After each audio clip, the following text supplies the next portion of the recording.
দেখলে নীলাদ্রি ওরা কিভাবে জোর করে ক্যামেরাটা বন্ধ করে দিল? এসব করে তোরা নিজেদেরই বদনাম করছে। এরকম কেউ করে নাকি? মাথা ঠান্ডা কর পিরকি, শান্ত হ। মানুষ ডেসপারেট হয়ে গেলে কোনো কিছু অত তলিয়ে ভাবে না। আমার অনেকক্ষণ থেকেই মনে হচ্ছিল লক্ষ্মী যেভাবে ভাস্করকে কর্নার করছিল, চেপে ধরছিল, তাতে খুব সহজে ব্যাপারটা ওরা হজম করবে না। হেরে যাওয়ার অভ্যেস নেই তো, যুক্তি দিয়ে না পারলে গায়ের জোরে প্রভাব খাটিয়ে দমানোর চেষ্টা তো করবেই। কিন্তু বাবা তো ওখানে একা ছিল না, রোমা মাসিও তো ছিল ওখানে। ইনফ্যাক্ট রোমা মাসি বেশি করে বাবাকে উত্তেজিত করছিল। সেটাই তো ভয়ের কারণ মধুজা। আজকাল সমস্ত কলকাঠি রোমাই নাড়ে। ভাস্করকে সামনে রেখে সিদ্ধান্ত নেয় রোমা। আর রোমাকে আমি এক বর্ণ বিশ্বাস করি না। তার মানে ঝামেলাটা বড় সড়ো করে করবে বলে ক্যামেরাটা বন্ধ করে দেওয়া হলো। হতেই পারে, অবাক হব না। একটা কাজ কর, তোরা এখানে থাকিস না, তাড়াতাড়ি বাড়ি চলে যা। আরো বড় কিছু হওয়ার আগে আটকা ওদের। যা যা যা। চল ফিরকি।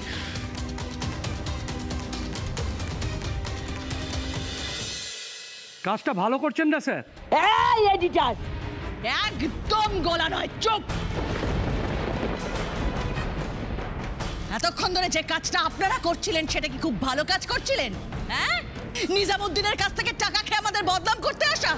ডিস্ট্রয় করে দেবো আমি। আমরা কিন্তু কারোর কাছ থেকে টাকা খাইনি ম্যাডাম। মিডিয়া হিসেবে সাধারণ মানুষের কথা তুলে ধরাই আমাদের কাজ, আর সেটাই আমরা করেছি। কিন্তু আজ আপনারা যা করলেন তা তো ক্ষমারও অযোগ্য। কি? মিডিয়ার গায়ে হাত দিয়ে জীবনের একটা বড় ভুল করে ফেললেন আপনারা। ভুলে যাবেন না, মিডিয়া যেমন সরকার তৈরি করতে পারে, ঠিক তেমনি সরকার উল্টে দিতেও পারে।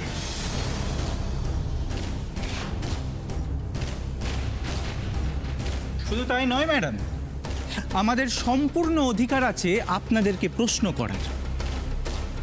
হ্যাঁ আছে তো, আমি তো বলিনি প্রশ্ন করার অধিকার নেই, বলেছি? এটাও মাথায় রেখো, সেই প্রশ্নগুলো যদি আমাদের পছন্দ না হয় তাহলে আমাদেরও সম্পূর্ণ অধিকার আছে ওই ক্যামেরাগুলোকে না ভেঙে জাস্ট গুড়িয়ে দেওয়ার। কি বলছেন কি আপনি? হ্যাঁ, মিডিয়া গণতন্ত্রের চতুর্থ স্তম্ভ, আপনি তার কণ্ঠরোধ করছেন। সত্যি ভাস্কর বাবু, আপনি আমার প্রতিপক্ষ হলেও মানুষ হিসেবে আপনাকে শ্রদ্ধা করতাম, আপনার কাজকর্ম, রাজনৈতিক বিশ্বাসকে রেসপেক্ট করতাম। কিন্তু আপনার সেক্রেটারি আজ যা করলো, আপনার প্রতি আমার শ্রদ্ধা একেবারে শেষ হয়ে গেল। মিস্টার নিজামুদ্দিন, অনেকক্ষণ ধরে আমি নাটকটা টলারেট করেছি, আর আমি সহ্য করতে পারছি না। আর একদম আপনার এই সমস্ত বাজে কথা না আমি সহ্য করবো না। জাস্ট এই মুহূর্তে এখান থেকে কেটে পড়ুন, অনেক হয়ে গেছে, কেটে পড়ুন, কেটে পড়ুন। এইভাবে কেটে পড়লে কি করে হবে রমা দেবী? টিকে থাকার লড়াইটা তো সবে শুরু। ভোটের দামামা যে বেজে গেছে সেটা তো বোঝাই যাচ্ছে। এইভাবে গায়ের জোরে শেষ পর্যন্ত চলবে তো? দেখুন আপনারা কি করবেন, আমরা কিন্তু প্রস্তুত। রোমা দেবী, এর আগেও কিন্তু আপনি গায়ের জোরে বহুবার বহু কিছু হাসিল করতে চেয়েছেন, সফল হতে পারেননি, এবারেও হবেন না।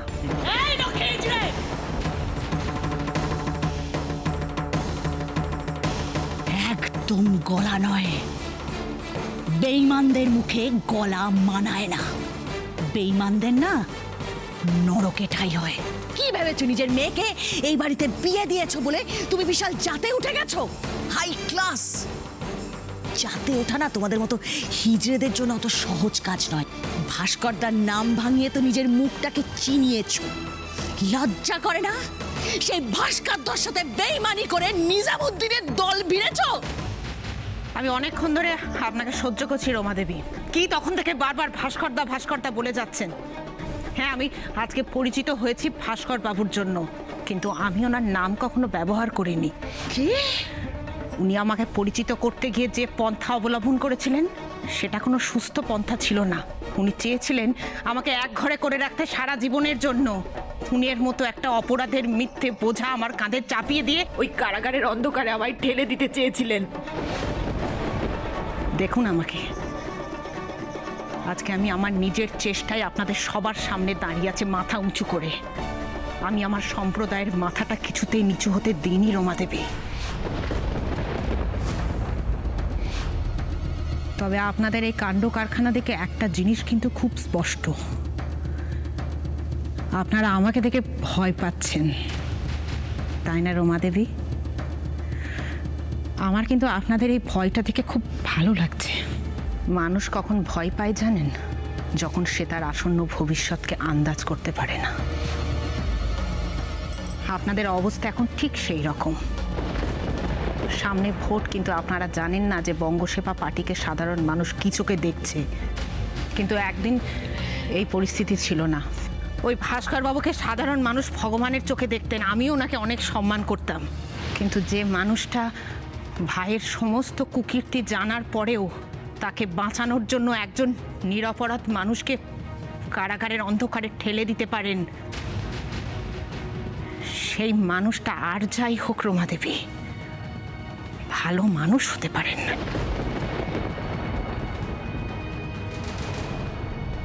রমা দেবী শুধু বড় লোক নয়, ভালো মানুষ হতে শিখুন।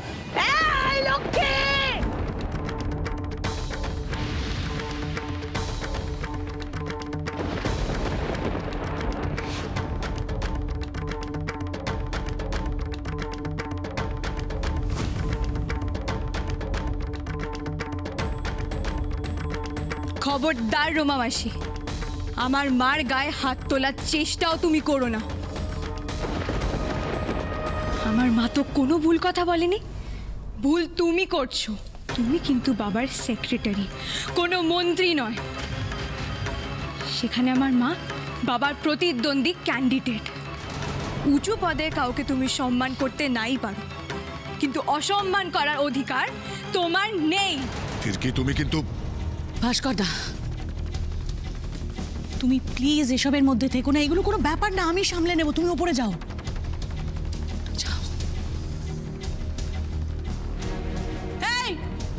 কি রেকর্ড করছো? কি রেকর্ড করছো? কি রেকর্ড করছো? কি দেখাতে চাইছো ভিউয়ার্সদের? যে আমরা তোমাদের শো করতে দিইনি? আলবাত করতে দিইনি। আমি নিজে মুখে বলছি শো করতে দিইনি, দেবও না।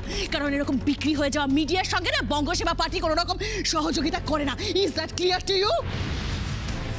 আমাদের পার্টি এখন এতটা ঠুনকো হয়ে যায়নি। কি হলো? বন্ধ করো, বন্ধ করো। আমারও কিছু বলার আছে। বঙ্গসেবা পার্টি যে কতটা ঠুনকো সেটা আজকে প্রমাণ হয়ে গেল। আপনারা তো সবাই দেখতে পাচ্ছেন, ক্ষমতার জোরে একটা লাইভ শোকে এইভাবে বন্ধ করে দেওয়া হলো।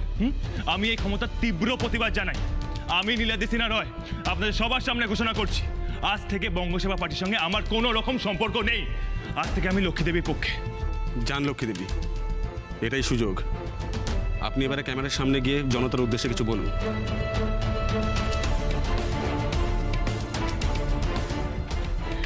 দেখুন, আপনারা এতক্ষণ যা দেখলেন তার জন্য আমি ক্ষমা প্রার্থী। রাজনীতির খেলা যে সবসময় শান্তিপূর্ণভাবে হয় না, সেটা আজ আমি এখানে এসে বুঝেছি।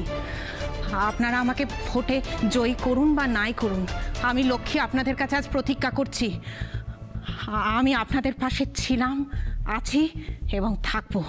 নমস্কার। চলো, ক্যামেরা বন্ধ করো।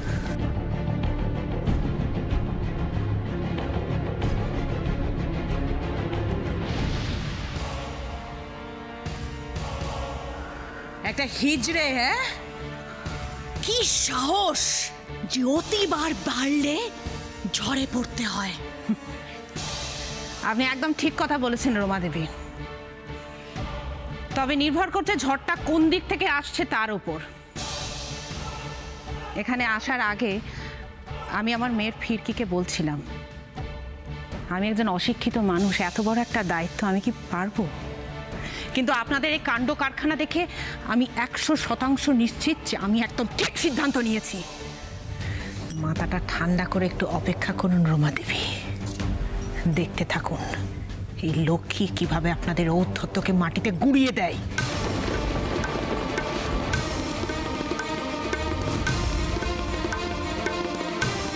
ভালো থাকবেন।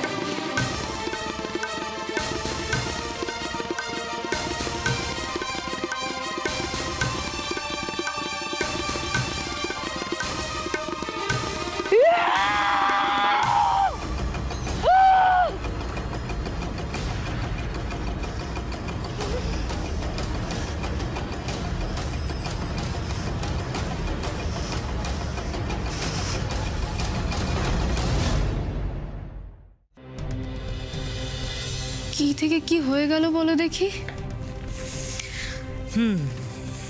তবে একটা বিষয় ভালো হয়েছে, ভিড়কিরা পৌঁছে গেছে, ওরা পরিস্থিতি সামলে নেবে, চিন্তা করিস না। ও দিদি, আমার যে বড় ভয় করছে গো। এই টিভির চ্যানেলের আসরে যদি লক্ষ্মীকে এত হেনস্থা হতে হয়, এরপর ভোটে দাঁড়ালে তো আরো বড় বিপদ আসবে ওর। কিচ্ছু হবে না, কিচ্ছু হবে না ওর, দেখো ভয় পেও না, লক্ষ্মীর কিচ্ছু হবে না, ও একদম ঠিক থাকবে।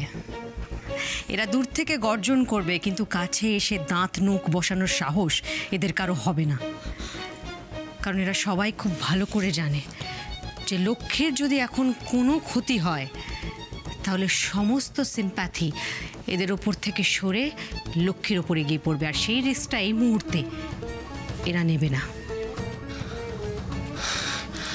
আচ্ছা মা, এবার আমাদেরও ও বাড়িতে ফেরা উচিত। হ্যাঁ সেই তো, ফিরবো, চলো।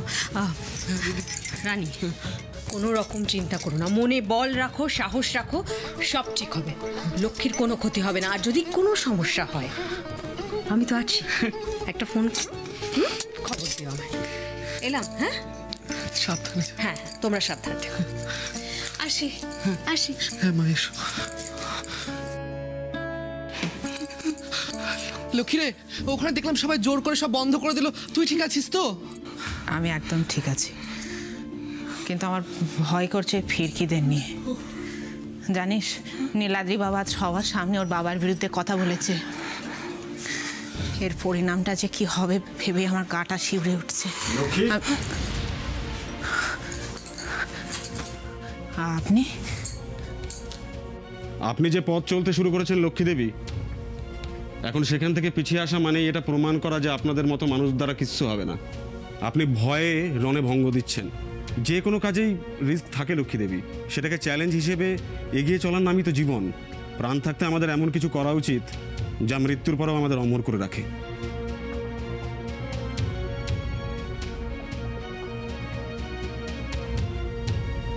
হ্যাঁ নিজামুদ্দিন বাবু, আপনার কথা শুনে আমি ভরসা পাচ্ছি। আরে আমি তো আছি ভরসা দেওয়ার জন্য, আর শুধু ভরসা রাখবার জন্য আমি কেন, আপনার জামাইকে দেখে আমি তো মুগ্ধ। যেভাবে উনি ওর বাবার বিরুদ্ধে গিয়ে আপনার পাশে এসে দাঁড়ালেন, আপনি তো লাকি। সত্যি দাদা, আমার নীলাদ্রি বাবার কোনো তুলনা হয় না।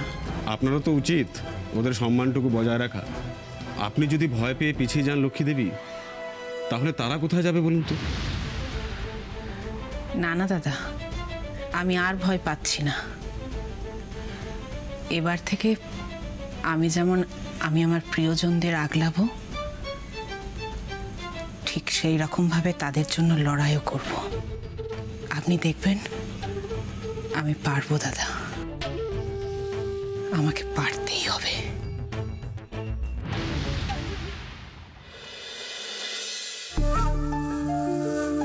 রোমা।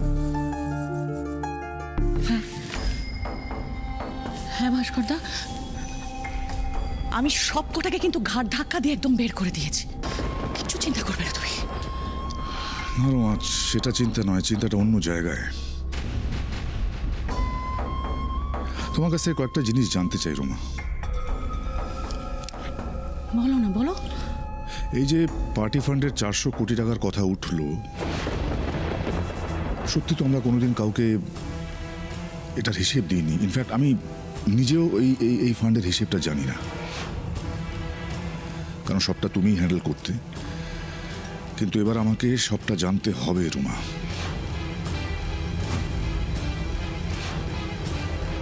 জানতে হবে কোন কোন খাতে কত টাকা খরচ হয়েছে। আজকে পঙ্কজ এই প্রশ্নটা করে আমাকে একেবারে চুপ করিয়ে দিয়েছিল। দেখো, সত্যি তো এই পার্টি ফান্ডের টাকাটা কোথায় কতটা খরচ হচ্ছে আমি কোনোদিন এ নিয়ে মাথায় ঘামাইনি, কিন্তু লোকে যদি এভাবে আমাকে প্রশ্ন করতে থাকে আর আমি উত্তর না দিতে পারি, তাহলে তো না রোমা, এবার আমাকে সবটা জানতে হবে, সবটা বুঝে নিতে হবে। সর্বনাশ, এ তো ঘুরে ফিরে সবটা আমার দিকে আসছে দেখছি। এখন 400 কোটি টাকার হিসেব আমি কোথা থেকে দেব? ওই টাকার হিসেবে তো পুরোটাই জল মেশানো। ভাস্করদা কিছু বুঝে যাবে না তো? কি ভাবছো রোমা? কিছু না ভাস্করদা, আমি এক্ষুনি হিসেবটা নিয়ে আসছি। বড় খোকা, ও বড় খোকা, ও বড় খোকা, বড় খোকা, তোর উপরে নাকি ওই হিজড়েগুলো খুব অত্যাচার করেছে। আরে আরে তোর কোথাও লাগেনি তো? ও বড় খোকা, চুপ করে আছিস কেন? আমার তো বড় চিন্তা হচ্ছে, কিছু বল। কথা বলবে কি করে ঠাম্মি? তোমার বড় খোকার যে আজ সব কথা বন্ধ হয়ে গেছে। আর কে করেছে জানো? যাকে এতদিন ধরে তোমরা হিজড়ে গরিব বলে অপমান করতে, সেই মানুষটা। এই সুযোগে নীলাদ্রির সঙ্গে ভাস্করদার একটা ঝামেলা বাঁধিয়ে দিতে হবে, ব্যাস। তাহলে আপাতত হিসেব দেখানো থেকে আমি মুক্তি পাবো। ছি ছি ছি ছি ছি নীলাদ্রি, আমি ভাবতে পারছি না। হ্যাঁ, নিজের বাবার সাথে কেউ এইভাবে শত্রুতা করে?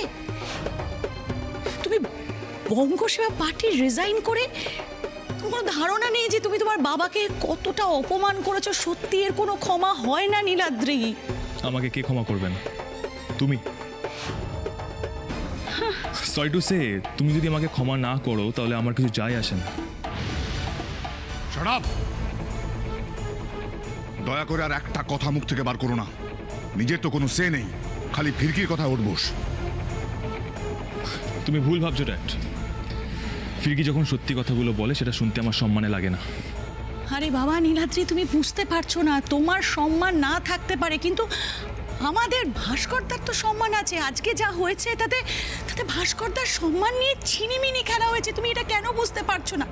আর যারা এটা করেছে তাদের জন্য ভাস্করদাকে, আমাদেরকে, এই বঙ্গসেবা পার্টিকে কত বড় মাসুল দিতে হবে তার কোনো আইডিয়া তোমার আছে? নেই, আইডিয়া নেই রোমা, কোনো আইডিয়া নেই। আইডিয়া থাকলেই কাজটা করতে পারতো না। তোমাদের কি মাসুল গুনতে হবে সেই নিয়ে আমি সত্যি ভাবতে চাই না ড্যাড। কারণ আমি তোমাকে আগেও বলেছি, আবারও বলছি, আমি তোমাকে মানুষ হিসাবে, বাবা হিসাবে ভালোবাসি, শ্রদ্ধা করি।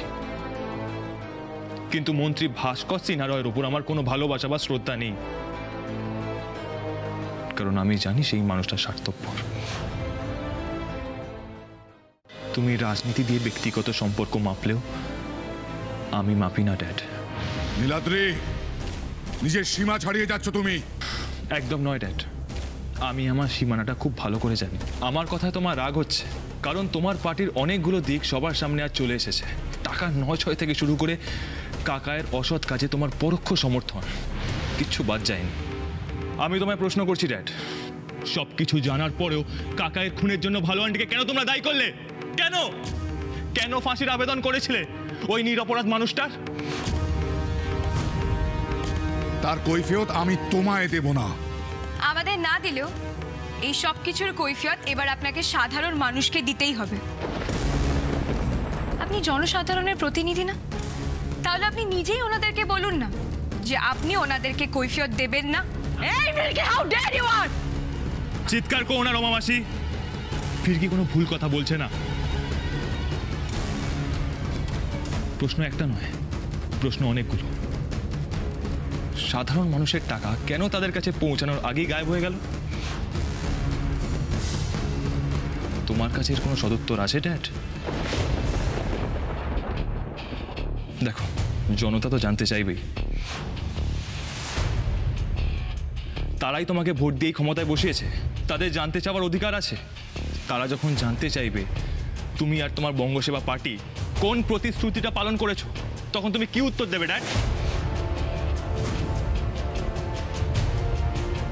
নীলাদ্রি, তুমি কিন্তু... আমি আমার ড্যাডের সঙ্গে কথা বলছি রমা মাসি,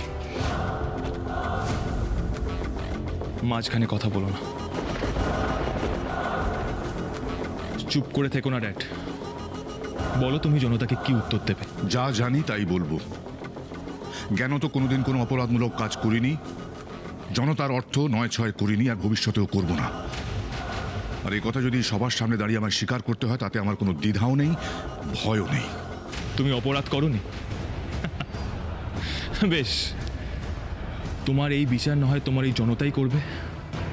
কিন্তু তোমার কাছে আমার একটা ব্যক্তিগত প্রশ্ন আছে ড্যাড, আর এই প্রশ্নটা আমি মন্ত্রী ভাস্কর সিনহা রয়কে না, আমার বাবাকে করতে চাই। আমার দিদি কোথায় ড্যাড? তোমার প্রথম সন্তান।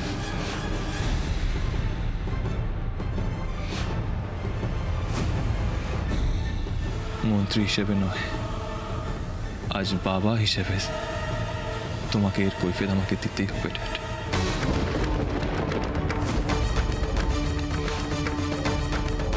বলো ড্যাড, কোথায় তোমার প্রথম সন্তান?